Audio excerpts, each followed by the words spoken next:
Fiscalité de la réduction de capital. Quelles sont les techniques juridiques de réduction de capital avec retrait de fonds?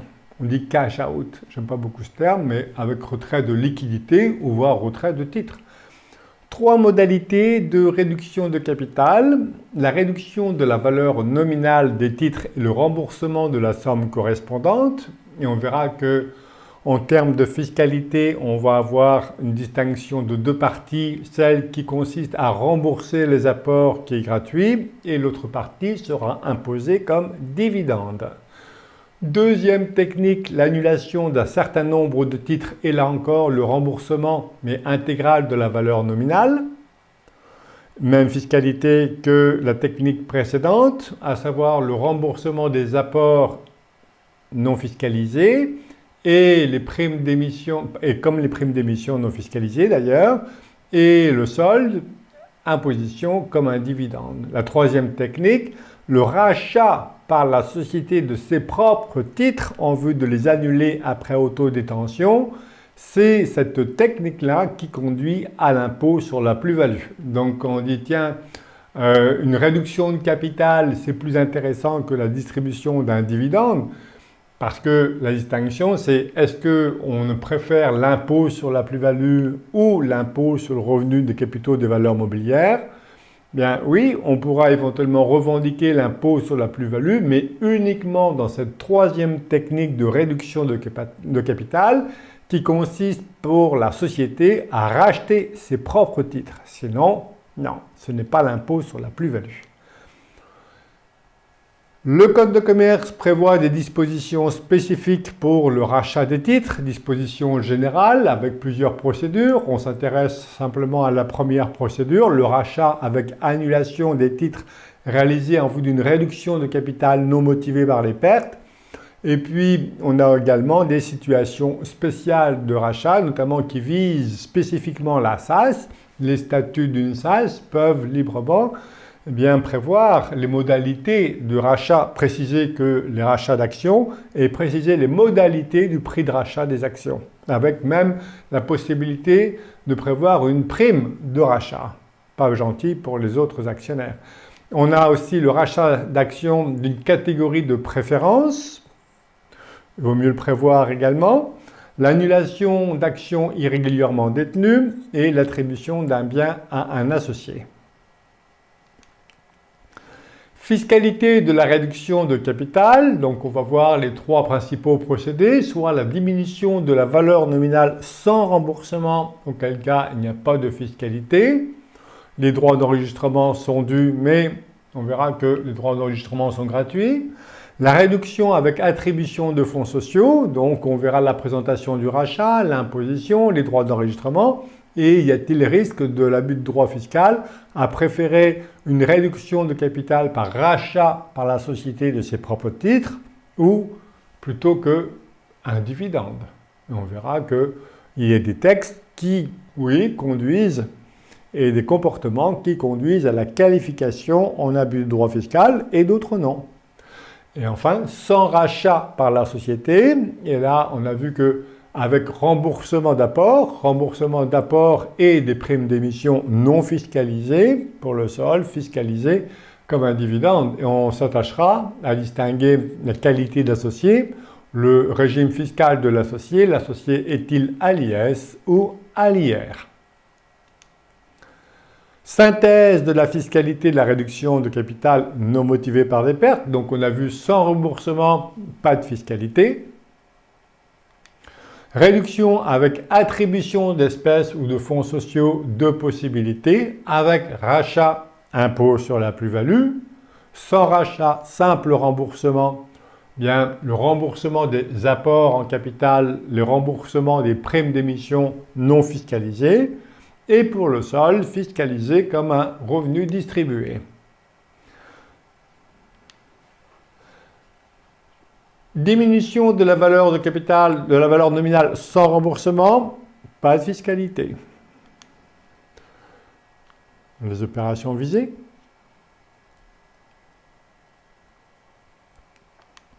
Réduction avec attribution de fonds sociaux, avec rachat, impôt sur la plus-value, sans rachat, non.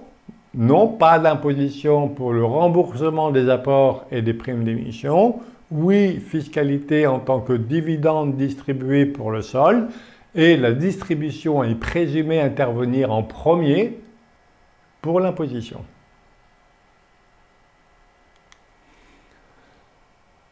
Fiscalité avec le rachat par la société de ses propres titres. Donc voyons la présentation du rachat, l'imposition des plus-values, les droits d'enregistrement et y a-t-il risque d'abus de droit fiscal. Présentation du rachat, donc le rachat est prévu par le Code de commerce. Les sommes versées sont imposées sur l'impôt sur la plus-value et on a éventuellement les droits d'enregistrement. En principe, donc, impôt sur la plus-value, sauf exception. Parfois, on a l'imposition d'un revenu pour la distribution des sommes qui sont incorporées aux capitaux propres à l'occasion d'une fusion, scission de sociétés sœurs, sans échange de titres. Alors, dividende ou plus-value? Rappel des principes d'imposition. Imposition des plus-values mobilières, donc le principe c'est le PFU ou sur option à l'IR au taux marginal d'imposition. Avec, on peut avoir intérêt pour les titres détenus acquis avant le 1er janvier 2018, pas depuis. Eh bien, on a des abattements pour durée de détention, notamment le abattement renforcé de 85% pour une détention après 8 ans ou l'abattement non renforcé de 65 après 8 ans de détention. Mais le choix entre dividende et impôt sur la plus-value va concerner essentiellement les titres qui peuvent bénéficier de l'abattement renforcé de 85%. On va le voir que c'est là où c'est le plus intéressant. L'option pour l'IR au taux marginal d'imposition est annuelle et globale pour l'ensemble des revenus et des plus-values. Imposition du dividende, là aussi, PFU, principe, ou alors option pour l'IR au taux marginal d'imposition après l'abattement spécifique du dividende de 40%. Plus s'il s'agit d'un dividende versé par une SARL, les charges sociales sur le dividende si le dividende est supérieur à 10% du capital social. Alors c'est pour ça qu'on a vu et on voit encore des augmentations de capital pour échapper aux charges sociales sur le dividende. Je trouve ça ridicule, je trouve qu'il y a d'autres méthodes plus simples et moins onéreuses. Je passe. Voici la comparaison entre PFU ou le revenu au taux marginal, l'IR au taux marginal d'imposition à 45%, ou la plus-value, je suppose que le contribuable est taxé à 45% avec l'abattement de 65% ou de 85%. En vert, vous avez le revenu net, en orange, l'imposition. Et on voit que le choix, l'option la plus intéressante, c'est l'abattement renforcé de 85%, puisqu'il me reste 75% de ma poche, alors que le PFU, il me reste 70%. Et je fais abstraction de la contribution, de la CHR, la contribution sur les hauts revenus. Dividende, revenu des capitaux mobiliers, PFU ou taux marginal d'imposition après l'abattement de 40%, réduction de capital par rachat par la société de ses propres titres, plus-value. PFU ou IR au taux marginal d'imposition après l'abattement pour durée de détention de 65 ou de 85%. Et c'est vrai que l'imposition des plus-values peut présenter des intérêts dans plusieurs situations. Eh bien, le choix de l'abattement de 85%, on vient de voir que c'est l'option la plus intéressante, parce que mon taux marginal d'imposition va être à 45% si je vends les titres de mon entreprise. En cas de moins-value en report d'imposition, oui, la plus-value peut être plus intéressante. Et s'il s'agit d'une SARL, plutôt que de choisir un dividende qui subit les cotisations SSI.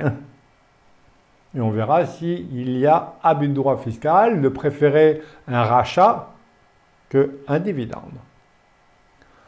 Imposition des plus-values, la société qui procède au rachat, pas l'impôt sur les bénéfices.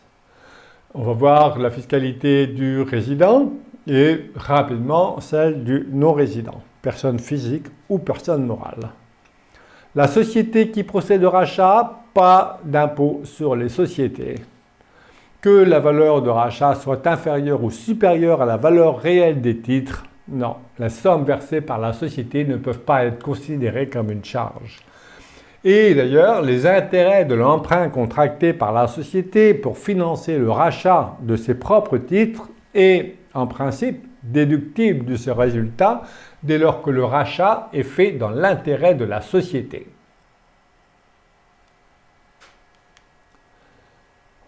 Voici donc les décisions de la déductibilité des intérêts de l'emprunt pour financer le rachat des titres par la société elle-même. Cour administrative d'appel de Versailles, les intérêts des emprunts contractés par la société pour financer le rachat sont déductibles du résultat imposable. Ça ne relève pas d'un acte anormal de gestion, il s'inscrit dans un contexte global et l'entreprise tire une contrepartie positive. Donc, les intérêts sont déductibles. Il y a également ici une décision favorable aux contribuables.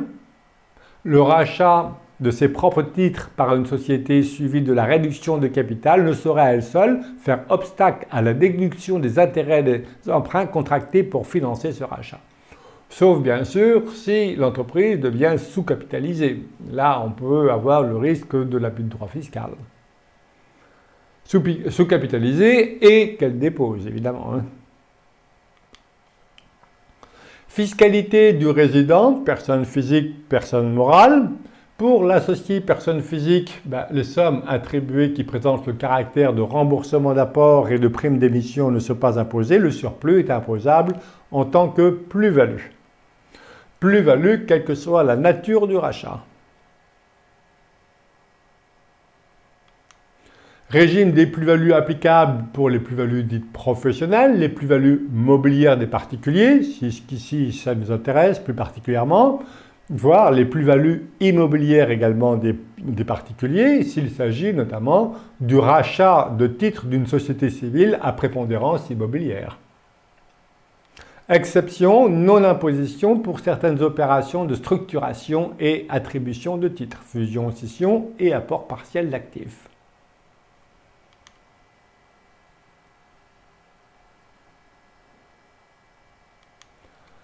L'associé, c'est une société soumise à l'IS. Il s'agit d'un profit ou d'une perte.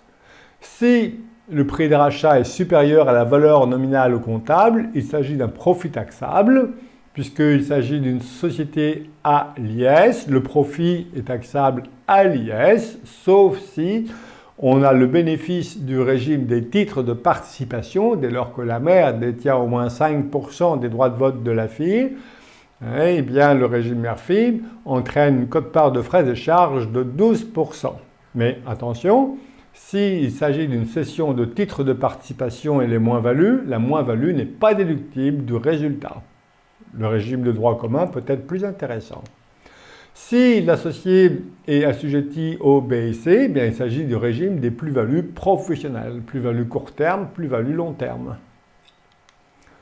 Pour le non-résident, personne physique ou personne morale, s'il s'agit d'une participation substantielle détenue depuis plus de 5 ans, même imposition qu'une personne physique résidente. Sinon, si la participation n'est pas substantielle, non-imposition.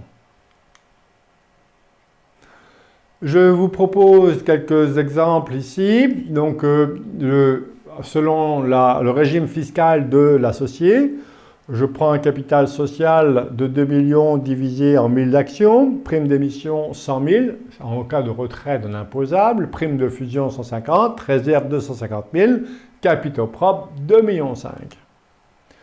Donc 1000 actions, j'ai 4 actionnaires, 2 personnes physiques, 2 sociétés à l'IS. Chaque actionnaire détient 250 actions et on procède à un rachat de 100 titres au prix de 4 000 € l'action pour chaque actionnaire. Donc voici les tableaux. Donc j'ai 2 ici associé à l'IR, 2 à l'IS. Et voyons quelle est la fiscalité selon le prix d'acquisition, le régime fiscal et la durée de détention. Donc pour l'associé 1, l'abattement est de 65, dernière ligne, est de 65% après 8 ans. Deuxième colonne, il peut bénéficier de l'abattement renforcé de 85% dédié à la cession de titres de société opérationnelle, voire dans certains cas d'une holding animatrice. Pour l'associé troisième colonne à l'IS, dernière ligne, s'il s'agit des plus-values long terme. Et pour la dernière colonne, il s'agit de l'associé à l'IS qui est imposable donc à l'IS. Donc la durée de détention, je suppose que le premier est de 9 ans, le deuxième aussi. Donc on peut avoir l'abattement au taux plein, 85, 65 ou 85. Pour 3 ans, on peut avoir la cession des titres de participation pour le troisième associé. Et le dernier, ben non, les 2 ans le 1 an est inférieur à 2 ans applicable au régime de titres de participation, c'est le taux de l'IS. On suppose que la plus-value pour les 4 associés est de 100 000 euros. La plus-value, 100 000 euros, durée de détention, l'abattement et l'imposition. Alors évidemment, pour l'associé à l'IS, s'il s'agit d'une plus-value, on a éventuellement d'une quote-part de frais de charge, bon, mais les liquidités sont dans une société à l'IS. La société à l'IS vend des titres de participation, les liquidités sont à l'IS, on ne les a pas sorties, contrairement au premier associé, voire au deuxième associé qui sont à l'IR. Sinon, pour le dernier associé, c'est pas 33, c'est 25.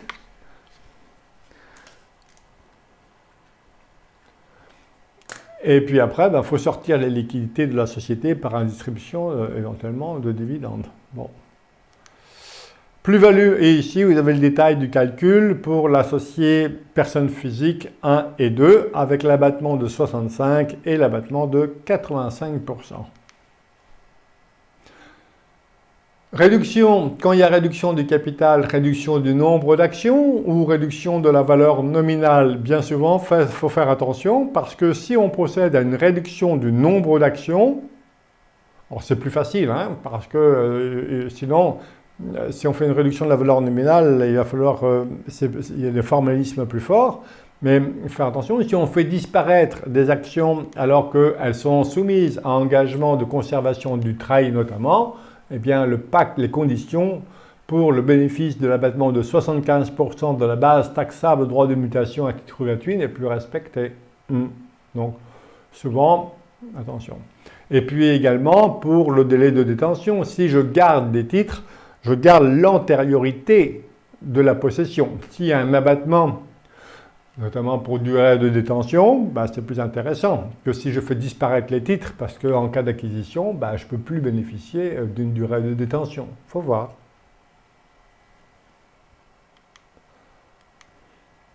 Droit d'enregistrement.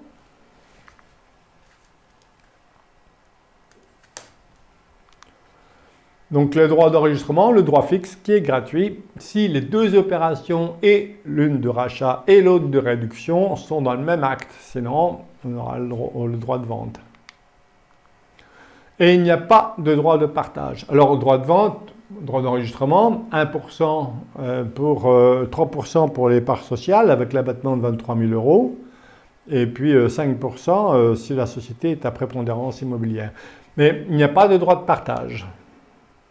L'enregistrement fixe gratuit, sauf éventuellement 125 euros dans certaines situations.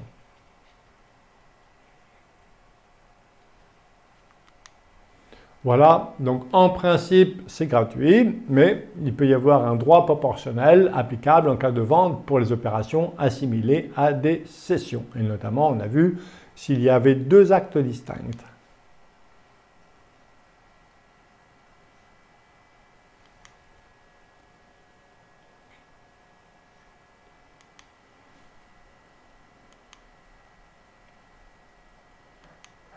Rachat de titres, réduction de capital, un ou deux actes. Donc les deux opérations sont constatées dans deux actes différents ou dans un seul acte.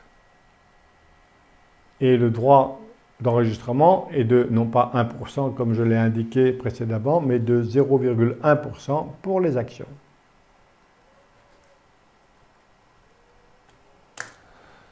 Sinon, si les deux opérations sont constatées dans un seul acte, c'est le droit fixe gratuit.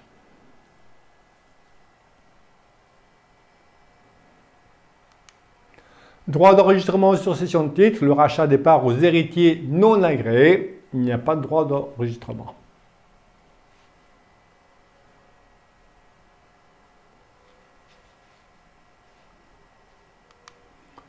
Ce ne sont pas des associés. Alors, impôt sur la plus-value ou dividende. Donc, et quel risque fiscal? Pour obtenir des liquidités, le choix du rachat de titres par la société plutôt que le remboursement, plutôt que la distribution, constitue-t-il un abus de droit fiscal? Donc pour l'associé, un dividende, revenu, rachat de titres, plus-value. Et pour la société, si emprunt pour rachat, les intérêts de l'emprunt contracté pour le rachat de ses propres titres sont déductibles de ses résultats, dès lors que le rachat lui est utile. C'est assez facile de montrer l'utilité d'un rachat. D'ailleurs, on va motiver à chaque fois l'opération. Non, d'ailleurs, normalement, c'est pas le fait de vouloir dégager des liquidités, ce n'est pas constitutif de l'abus de droit. Choisir la voie la moins imposée n'est pas constitutif de l'abus de droit. On pourrait, à la rigueur, me reprocher de ne pas choisir l'impôt sur la plus-value si l'impôt sur la plus-value, un rachat de titres, si la plus-value était plus importante qu'un dividende. Donc, on va démontrer que le rachat, la réduction de capital par rachat, est plus intéressante pour la société et pour moi-même. On va motiver l'opération. D'ailleurs, économiquement, un capital faible est plus intéressant qu'un capital fort. Ouais, un capital fort n'a d'intérêt que pour les créanciers, c'est tout. Voilà. Sinon, non. La réduction de capital et la distribution d'un dividende sont deux procédés complètement distincts qui n'ont rien à voir. On est en train de comparer des choux et des carottes. Donc, c'est des procédés totalement différents au point de vue patrimonial, notamment pour obtenir des liquidités. Ça entraîne des conséquences patrimoniales là aussi totalement différentes, selon qu'on est par exemple marié sous le régime de communauté ou selon que les titres sont démembrés.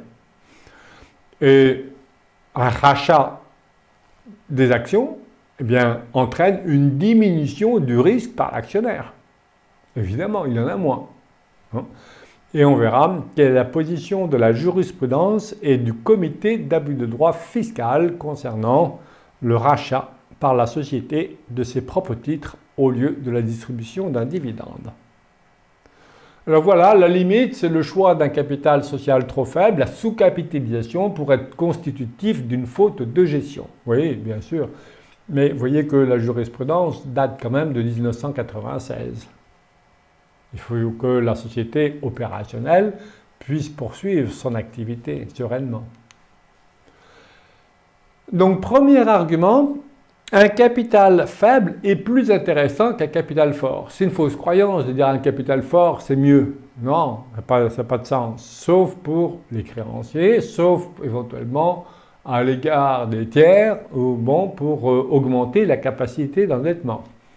Mais par exemple, détenir un immeuble à l'actif de l'entreprise pour avoir un capital fort, ça n'a vraiment pas de sens, quoi, La réduction de capital optimise la gestion du capital social. Le but n'est pas exclusivement fiscal. Alors voici l'avantage du capital fort, la protection des créanciers sociaux et l'augmentation de la capacité d'endettement. Mais en fait, un capital fort présente surtout des inconvénients. 1. J'immobilise des capitaux non productifs d'intérêt. J'augmente la réserve légale. J'immobilise des capitaux inutilement. Moindre effet de levier financier. J'ai une réduction de la rentabilité financière. On a un effet de relution et non de dilution. J'augmente le nombre de personnes ayant droit aux dividendes, dommage. L'augmentation et la réduction sont soumises à l'accord des associés. Il s'agit d'une dette de dernier rang. Et les dividendes ne sont pas une charge déductible du résultat, alors que les intérêts de l'emprunt et des comptes courants, eux, sont déductibles du résultat. C'est mieux donc pour la société. Donc la réduction de capital optimise la gestion des ressources. La réduction de capital, on le va voir donc, dans d'autres... d'ailleurs, ce n'est pas moi qui l'ai dit, c'est la jurisprudence. Permet de réduire la valeur de la société et augmente la capacité de la transmettre. Ça, j'adore. La réduction de capital et la distribution de dividendes sont deux procédés non comparables. Le dividende peut être prélevé sur les sommes distribuables, le bénéfice de l'exercice, le report à nouveau, les réserves. Alors que le rachat de titres concerne tout le capital. Donc ça n'a rien à voir. En l'absence de réserve et de report à nouveau, d'ailleurs, il est impossible de distribuer. Donc c'est la réduction de capital qui s'impose. Le principe de liberté de gestion, l'administration fiscale n'a pas à s'immiscer dans la gestion de l'entreprise. Des conséquences patrimoniales totalement divergentes. Exemple, les époux sont mariés sous un régime de communauté. L'entreprise est en communauté. Les actions, les époux sont mariés en régime de communauté, mais l'entreprise appartient à l'un des époux. C'est un bien propre à l'époux. Regardez la conséquence d'une distribution dans le régime de la communauté. Les fruits de biens propres tombent dans la communauté. Bien, ça tombe dans la communauté. Alors que si je fais une réduction de capital, c'est un rachat, c'est une vente. Et si je fais une clause, ce qu'on appelle d'emploi et de remploi pour acquérir un autre bien, le bien garde le caractère de propre. En cas de démembrement de propriété, en principe, la jurisprudence dit que l'usufruitier il a droit aux sommes de dividendes qui provient du report à nouveau et des bénéfices de l'exercice, et le nu propriétaire il a droit à toutes les réserves. Alors que le rachat d'actions, la répartition en principe du prix, sauf clause contraire, sauf accord contraire, quand il y a une vente d'un bien démembré, le principe, c'est le partage des liquidités selon la valeur économique, la valeur vénale. Donc, ça n'a rien à voir. Une réduction du risque, l'associé qui procède au rachat par la société de ses propres titres, allège son exposition au risque action. Contrairement à la distribution de dividendes, il a toujours le même nombre de titres. Et voyons maintenant quelles sont les positions de la jurisprudence et du comité d'abus de droit fiscal. Motivation. Les intérêts de l'emprunt souscrit pour financer le rachat sont déductibles du résultat. Alors voyons le rachat d'actions financé par l'emprunt. Quelle est la sanction si l'opération ne présente pas d'intérêt pour la société? Et y a-t-il abus de droit fiscal? Et on verra également d'autres schémas, notamment l'apport en report d'imposition suivi d'une réduction de capital. Et là, on va se rapprocher d'un apport-cession. Et puis, j'ai un schéma pour lequel on n'a aucune décision. Donation, apport, réduction de capital. Mais je pense qu'il ne peut pas y avoir d'abus de droit fiscal s'il faut toujours motiver l'opération parce qu'on a l'équivalent d'une donation-cession. Rachat d'actions financé par emprunt. Y a-t-il une sanction si l'opération est sans intérêt pour la société? L'objectif, sortir un associé, notamment pour les ententes, recours à l'emprunt pour le rachat des titres par la société suivi de leur annulation. L'administration fiscale refuse de déduire les intérêts de l'emprunt. Elle est suivie par la Cour administrative d'appel de Bordeaux, redressement confirmé, mais le Conseil d'État annule la condamnation. La Cour aurait dû rechercher si le rachat de titres avait été réalisé dans l'intérêt de la société. Et on a vu qu'on pouvait assez facilement motiver l'opération. Abus de droit fiscal. Alors voyons les décisions du comité d'abus de droit fiscal, celles qui écartent l'abus de droit fiscal et celles qui conduisent à l'abus de droit fiscal. et la jurisprudence également, avec une décision d'abus de droit fiscal pour la Cour administrative d'appel de Versailles. Pas d'abus de droit fiscal. Le contribuable peut toujours choisir la voie la moins imposée. L'opération n'est pas critiquable dès lors qu'elle n'est pas effectuée de manière récurrente. Ben oui, si elle est effectuée de manière récurrente, comme la distribution d'un dividende, on voit bien que l'objectif a été principalement d'éluder l'impôt. Abus de droit fiscal si l'administration démontre que la réduction constitue un montage artificiel. Il n'y a aucune justification autre que fiscale, mais ça, bon, chez moi, ça n'existe pas, hein, c'est toujours motivé. La réduction de capital effectuée de manière récurrente. Et il y a une opération en même temps, concomitante, de réduction-augmentation sans modification de la répartition du capital. Moi, je trouve que ça, c'est discutable, mais bon. Et il n'y a pas de droit d'abus de droit fiscal. Choisir la voie la moins imposée pour obtenir des liquidités n'est pas constitutif de l'abus de droit. Si le rachat est ponctuel, si le rachat s'inscrit dans un schéma global, ça c'est une confirmation du Conseil d'État, il faut que l'administration fiscale toujours considère la vue d'ensemble du schéma et non pas uniquement le rachat. Le rachat donc s'inscrit dans un schéma global. La réduction de capital est motivée par une finalité économique propre, notamment le montant des réserves est hors de proportion avec les besoins de l'activité. Et la réduction de capital permet de réduire la valeur de l'entreprise et améliore, en fait, facilite sa transmission. Ici, on a le comité d'abus de droit fiscal, situation, le rachat par une société de ses propres titres, suivi d'une réduction de capital par annulation des titres et tout de suite augmentation de capital pour un montant égal à la réduction. S'il n'y a pas de nouvelle répartition des actionnaires, on peut se poser la question dans quel but la réduction a été faite. Donc, abus de droit pour avoir évité la distribution d'un dividende. Et l'autre décision, il n'y a pas d'abus de droit, mais l'administration fiscale poursuit l'affaire. Abus de droit fiscal, une opération concomitante en même temps de réduction ou augmentation de capital pour le porter au montant antérieur par attribution gratuite d'actions. La réduction suivie de l'augmentation n'a pas modifié la répartition du capital. Prélèvement réalisé sur le compte courant avant l'ouverture du délai d'opposition des créanciers à l'opération de réduction. Aucune justification autre que fiscale. Abus de droit. Réduction de capital suivie d'une augmentation du même montant sans modification, par exemple, là aussi, de répartition du capital. Aucun motif autre que fiscal ne justifie la réduction de capital. Et enfin, pas d'abus de droit fiscal. Dans le cas où la société, après avoir cédé une part importante de ses activités, rachète une partie de ses titres, la réduction de capital est motivée par une finalité économique propre. Donc les capitaux, le montant des capitaux propres est hors de proportion avec les besoins de l'activité. Là aussi, donc pas d'abus de droit. Ici, une opération ponctuelle de réduction de capital. Ici, on n'avait non plus pas d'abus de droit, plusieurs augmentations de capital, puis opération concomitante d'augmentation puis de réduction de capital.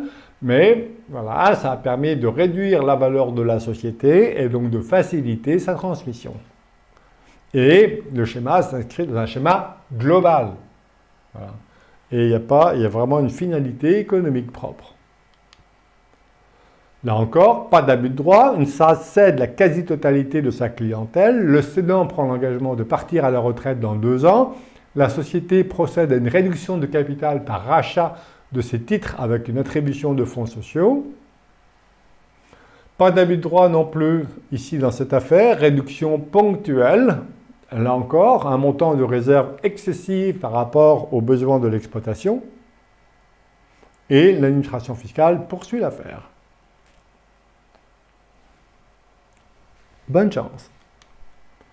Pas d'abus de droit fiscal, réduction unique, réserve excessive, et là encore, ça s'inscrivait dans un schéma de transmission à terme de la société. Vous voyez, à terme de la société. On a une jurisprudence qui conduit à la qualification en abus de droit fiscal, donc Cour administrative d'appel de Versailles, distribution massive refinanciée par emprunt et abus de droit.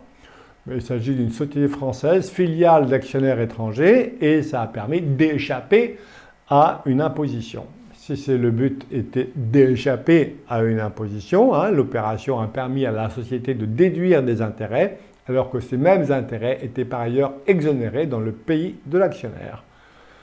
Donc, but principalement fiscal. Autre schéma que le pur et simple rachat par la société de ses propres titres, c'est l'apport en report suivi d'une réduction de capital.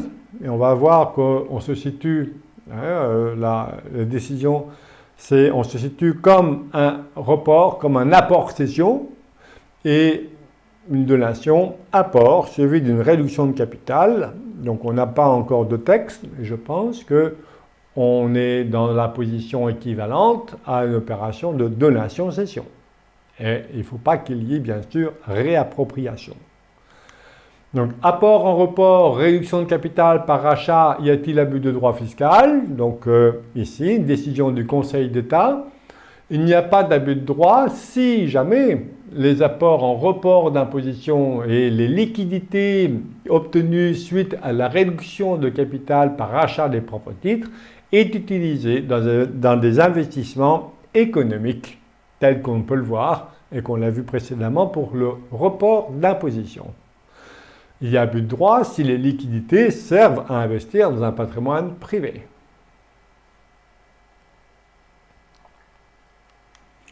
Comité d'abus de droit fiscal, absence d'abus de droit, apport de titres de société IS à IS à l'époque en sursis d'imposition.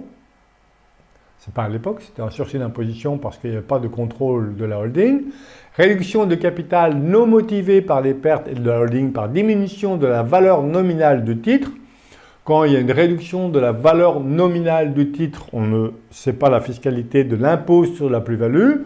On a vu que la fiscalité, c'est gratuit pour le remboursement des apports, pour le solde un dividende. Donc, il est normal. Alors, l'administration fiscale n'est pas contente. C'était dans le seul but de disposer de liquidités en franchise d'impôt. Mais non, ici, le comité d'abus de droit fiscal ne sanctionne pas, puisque la réduction de la valeur nominale des titres de la société, donc en partie pour un revenu, est sans conséquence sur la plus-value placée en sursis d'imposition de la plus-value.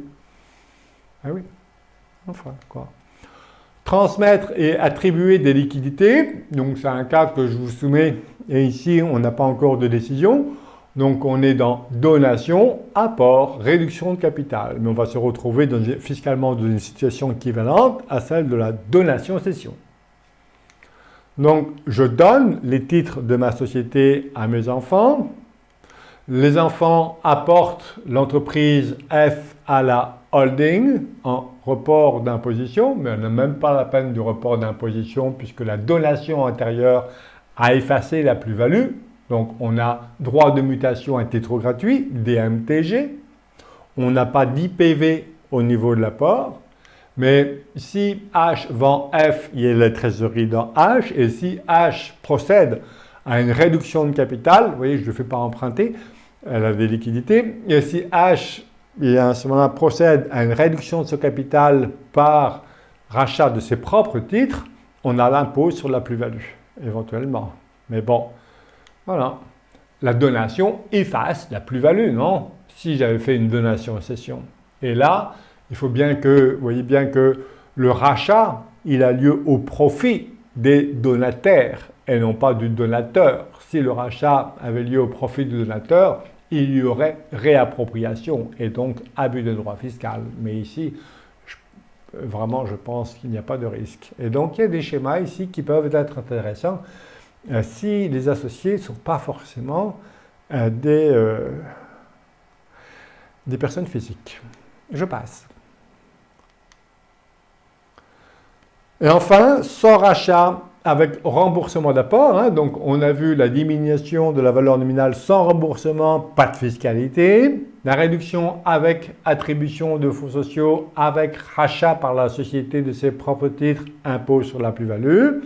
Et dernier procédé pour réduire le capital, avec attribution de fonds sociaux, c'est sans rachat, mais avec remboursement des apports. Et on a vu que remboursement des apports non fiscalisés, j'ai apporté en capital, je reprends mon capital, je reprends éventuellement le remboursement des primes d'émission et le solde sera taxé comme un dividende distribué. Donc les sommes qui proviennent du remboursement ne sont pas imposables, la prime d'émission est considérée comme un apport, le retrait n'est pas considéré comme un revenu distribué et donc n'est pas fiscalisé. Certes, mais vous voyez bien qu'en cas de cession ultérieure des titres, le montant des retraits vient en diminution du prix d'acquisition et augmente forcément mécaniquement la plus-value en cas de cession ultérieure. Et pour ce qui concerne les autres sommes, sont considérées comme un revenu distribué. Imposition du revenu distribué selon l'associé, personne à l'IR, société à l'IR qui procède au remboursement ou une société à l'IS. S'il s'agit d'une société à l'IR, l'associé peut être à l'IR ou à l'IS. Lorsque l'associé de la société à l'IR est à l'IR, les distributions par la société à l'IR ne sont pas taxées, l'associé étant imposé au fur et à mesure de la réalisation des bénéfices, que ces bénéfices soient capitalisés ou distribués. On a le principe de la semi-transparence fiscale. Si l'associé à l'IR qui procède au remboursement a pour associé une société à l'IS, eh bien à ce moment-là, le régime Murphy est inapplicable. On a l'imposition à l'IS. À l'IS, selon l'application de l'article 238 bis K du Code général des impôts. Lorsque ici la mère est à l'IS, l'associé, et la fille est à l'IR, la part des bénéfices laissés à la disposition de la holding ici à l'IS suit les règles de l'IS. Société à l'IS qui procède au remboursement, non-imposition des sommes distribuées qui correspondent au remboursement d'apport et aux primes d'émission, on l'a vu, et le solde est imposable. Si l'associé de la société à l'IS qui procède au remboursement est à l'IR, eh bien, on a le PFU ou le taux marginal ou l'IR au taux marginal de l'imposition après l'abattement de 40%, puisqu'on a vu que le solde était imposé comme un dividende distribué. Et si l'associé est à l'IS, eh bien, s'il s'agit le solde un dividende. Et donc, si c'est un dividende, on peut avoir l'application le plus souvent du régime mère-fille. Dès lors que la mère détient au moins 5% du capital de la fille après 2 ans, les dividendes versés par la fille à la mère sont exonérés d'IS, hormis une quote-part de frais et charges de 5%, ce qui équivaut à un impôt de un peu plus de 1%. Donc, société à l'IS, l'imposition du dividende, soit le PFU, ça je suppose ici que le taux marginal d'imposition du contribuable à l'IR est de 45%, donc il vaut mieux ici le PFU, c'est sûr, donc attention. On a vu que l'option pour le PFU, l'option pour l'IR au taux marginal d'imposition est globale et annuelle, donc attention aussi. On a d'une part des plus-values et d'autre part des revenus imposables au PFU. Donc ici, c'est le détail de l'article 112 du Code général des impôts, non-imposition. Ici, des sommes remboursées par la société et imposition à l'IR pour le solde, avec une présomption ici de distribution. Les sommes provenant de l'incorporation au capital et des réserves sont taxées à l'IR, sauf exonération des sommes. Voici quelques cas spécifiques, quelques exceptions. Présomption dans l'ordre de la distribution. Les sommes distribuées provenant pour une partie d'un remboursement d'apport en capital, pour l'autre d'une partie des bénéfices d'une incorporation au capital et aux réserves sont présumées provenir d'abord de cette seconde partie imposable. Et je vous propose quelques exemples. Hypothèse 1, les sommes distribuées sont inférieures aux les sommes remboursées sont inférieurs aux apports, donc D est inférieur à A, ou les sommes remboursées sont supérieures aux apports, D est supérieur à A. Donc ici, première hypothèse, D est inférieur à A. Ici, distribution 100, apport 150, on a bien D inférieur à A, et j'ai réserve 60, et la partie exonérée est égale à la somme distribuée moins les réserves imposables, ici, donc le solde 60. Si D est supérieur à A, distribution 100, apport 70, on a bien D supérieur à A, les réserves sont de 60, ici je fais apport moins réserve égale 10, c'est exonéré, le solde est imposable, 90. Et j'ai mis ici un autre exemple. Capital social 2,5 millions, capital initial 1 million, augmentation du capital par rapport au numéraire 500 000, apport chez la société absorbée 100 000, prime d'émission 100 000, total des apports, donc remboursement, non imposable 1,7 million, les réserves s'élèvent à 800 000, je procède à une réduction de capital de 50%, d'1 250 000. Première hypothèse, les sommes versées sont inférieures aux apports. Eh bien, ici, on a le montant des apports 1,7 million, le montant total des réserves au sens fiscal 800 000, les sommes ayant la nature de revenus distribués 800 000, le montant des réserves, sommes ayant la nature de remboursement d'apport 700 000 par 1,5 million moins les réserves imposables 800 000 égale 700 000.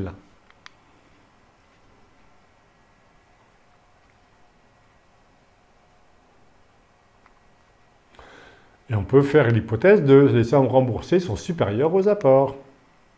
On a le remboursement d'apport est égal au total des apports moins les réserves, 900 000.